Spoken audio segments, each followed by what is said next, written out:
Hey friends, welcome back to my sewing room. My name is Becca, and in today's video, we're going to take a look at my quilting room. This has been a video I've wanted to do for a while, and I keep procrastinating, but today is the day that we're ripping the band-aid off, and I'm going to show you my lovely quilting room.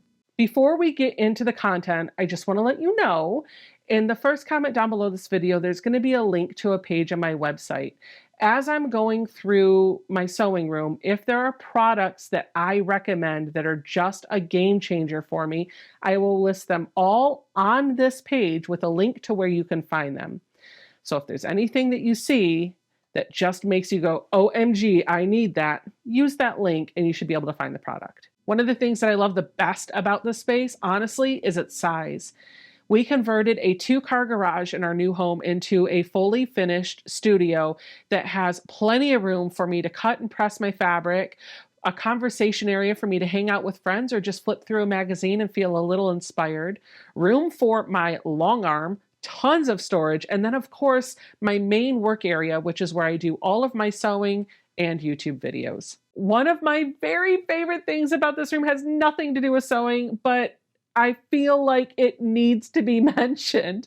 It's the view. We lived in a very small home in the city where all the houses were on top of each other, and there really wasn't any privacy at all, nor was there a beautiful view like we have right now. So when we moved into this home and decided we were going to convert the garage into a studio, we took advantage of our location. We took the garage door out and put in a brand new wall that has a door in it and a bunch of windows. That allows natural light to spill into the studio, but it also allows me to look out and see the beautiful green grass, all of the trees. I can hear the birds singing when I open the windows, and the occasional visitor often jets across our yard. We've seen deer walk by, wild turkeys, turtles, and tons of foxes. Storage is really important to me. As a quilter and a YouTuber, I got a lot of stuff, and clutter kind of boggles me down a little bit. The best way I can feel creative is to tidy up my space, and it's without fail every single time I do that. By the time my studio's cleaned, I'm ready to work on another project. There's just something about a nice, clean studio that makes me want to create. So we made sure to install so much storage that I would have almost too much. We put 8-foot tall Billy bookcases from IKEA along the entire width of the wall behind me. Now I can always make those go up a little bit higher if I need to, because I do have really tall ceilings in this space. Remember, this used to be a garage. However, I will tell you, I can't reach the top shelves without a step stool. So if we were to go up in storage, we'd almost need like one of those ladders that Belle uses from Beauty and the Beast, where I just slide along to pull off the stuff off of the top. One of the other things that really makes all of that storage space so functional for me is how I put stuff on it. I did a video right around the time that I moved into the space about how I fold my yardage. I put it all on comic book boards and display it like books or magazines so that I can see every single cut of fabric. That works for me because then I know how much I have of a certain type of fabric. Not necessarily a fabric line. I usually know what fabric lines I buy, but sometimes I tend to forget how much blue I really have in my stash or how much pink I really have. By seeing all of the different colors on the shelves behind me, it helps remind me just how much I have of that one particular color. For example, I recently went into my stash and pulled out all of my low volumes or whites/creams, and I was astounded at how many pieces I have in that color family. I grouped them all together so that I can always get them really easily when I need them. Because I can see my fabric, I know a little bit better about what I have. And that just means that when I'm shopping for fabric, because I'm still going to shop for it, but when I'm shopping for fabric, I can make better informed decisions and get the fabric that might not really be well represented in my stash that I feel like I need to have, instead of just buying more white or more pink. I hope that makes sense. There are a few other things that I use on my shelves that I just absolutely love. And one of the things that I get asked about most frequently is my storage containers. I use these lovely Sterilite containers in a variety of different sizes. This particular model is the 14 inches long by 11 inches wide and about 3 inches deep. This bin is absolutely perfect for me because the lid latches on and it can hold all of my project's materials so that when I want to work on a project, I can bundle everything up in one of these totes, put the lid on it, and put a nice label on it and store it label side out on my shelves. That way, when I'm looking at my shelves, I see this bin, I see the label, and I know exactly what's in here. I don't have to look at the fabric and try to remember what that project is. The label tells me, no thinking required. This works really well for me. I keep about 20 of these bins in my room. The projects that I don't work on every day are in the shelves up at the very top because those are the most difficult to get to. I need a step stool to get up there. But the projects that I am actively working on, either I'm creating YouTube videos for them, doing live streams, or they're just a personal sew, I keep those bins on a lower shelf, literally right behind where I sit so I can grab it, do my work, and then when I'm done, I put everything back in the bin and put it back on the shelf. This allows me to keep organized. I know everything I need is in that bin. I have taken this model for my projects into my scrap collection as well. Now, I don't keep every single scrap that I make because if I did, I feel like my room would just be overrun with scraps. I create too many projects that produce scraps for me to actually use every single bit of scrap. But I also feel really guilty about just tossing them. And so I pay them forward to friends that love to work with scraps. If you've been around my channel for a minute, you know that I'm friends with Tiffany from Tiffany's Quilting Life, and she does a ton of beautiful work, a lot of it on live streams and other videos right here on YouTube. I'll link to her in the first comment down below. You can check her out. But occasionally, every few months or so, I'll get a good sized box together, and any scraps that I have produced that I'm not going to use, I'll pay forward to her.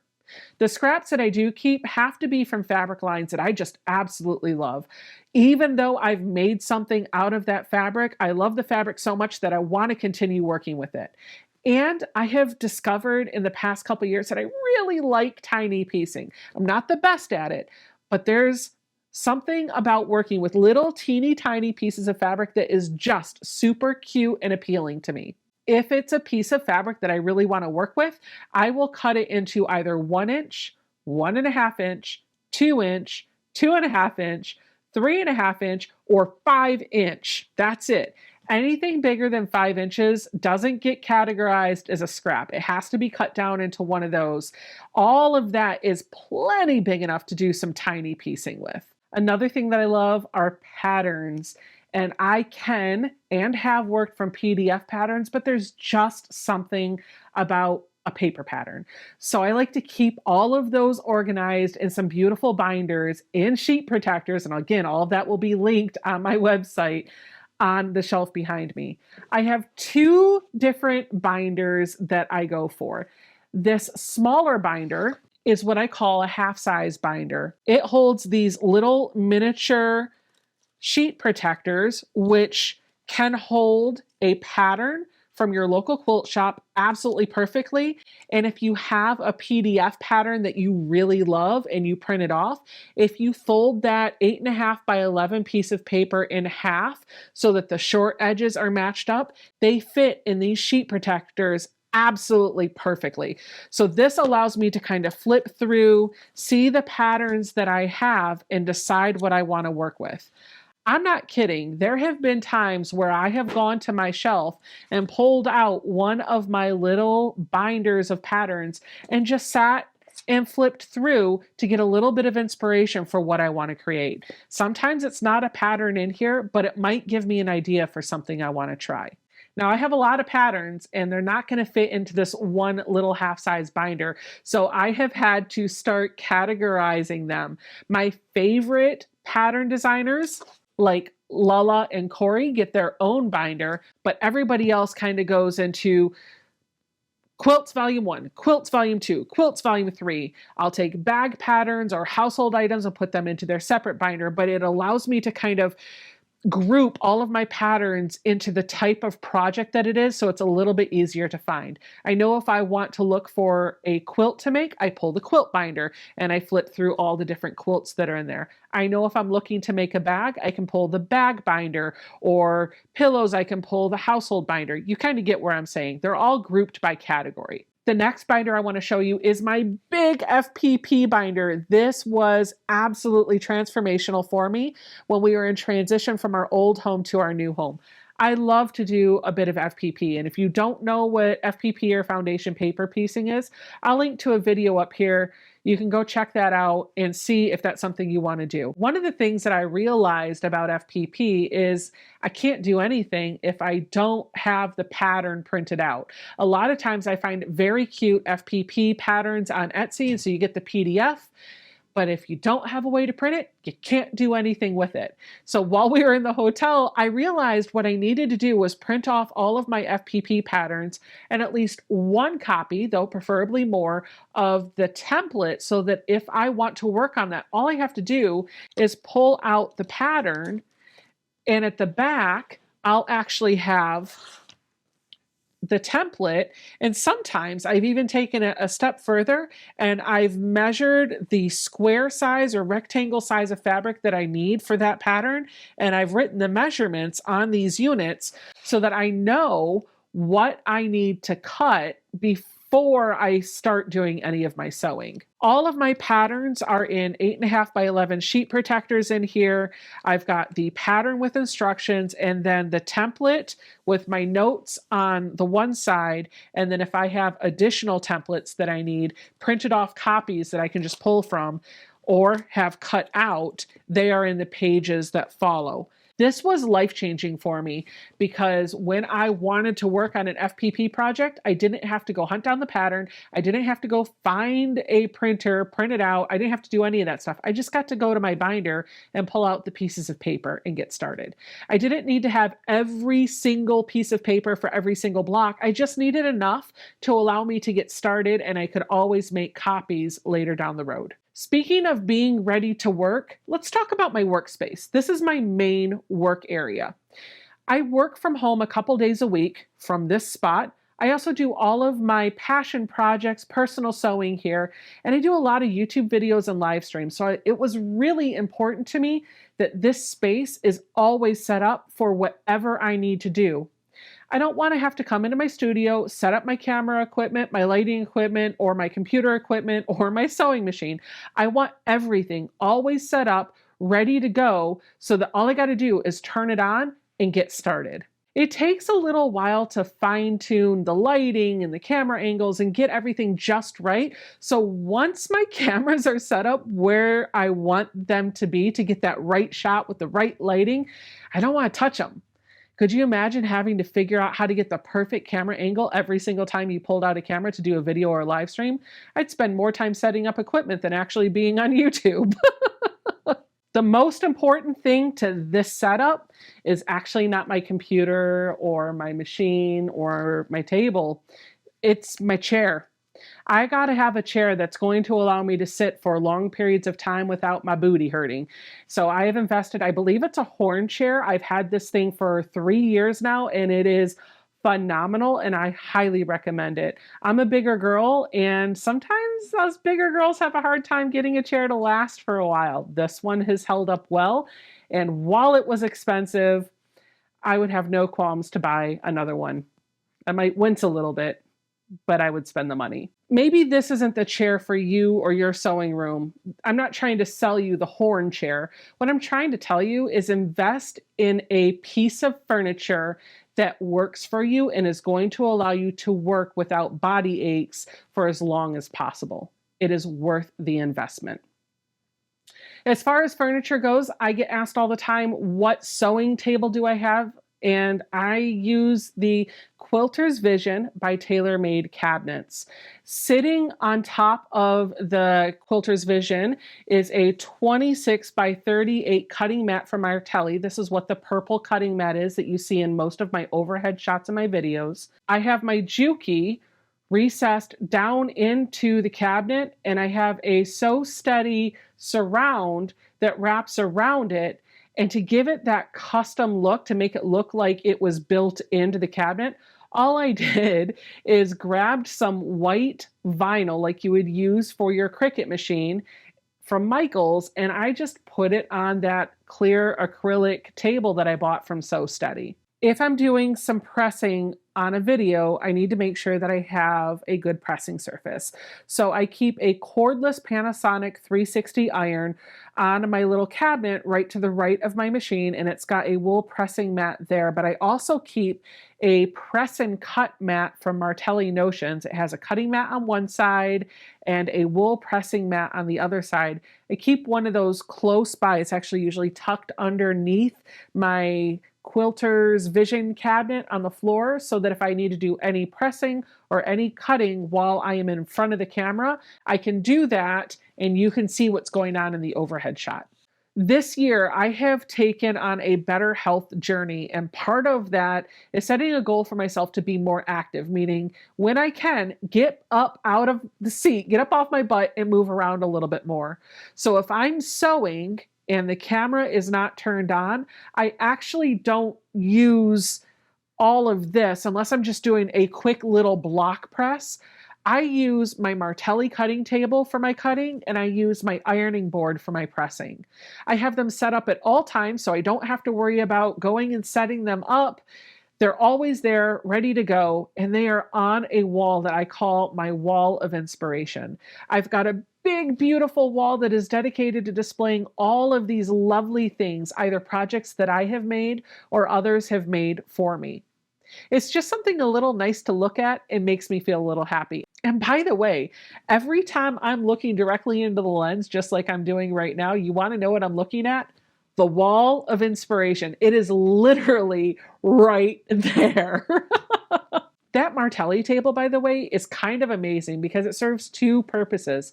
Not only is it a really big, sturdy cutting surface for me, but it can play another purpose.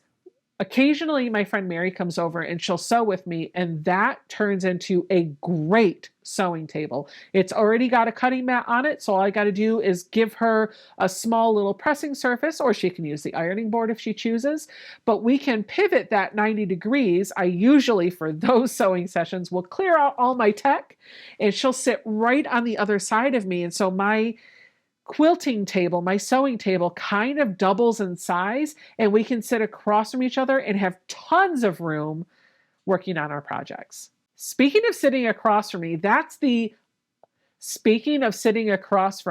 when Mom is here, she loves this one chair in my sewing room. I have a cute little conversation area right in front of the windows under a chandelier that we repurposed from another part of our home.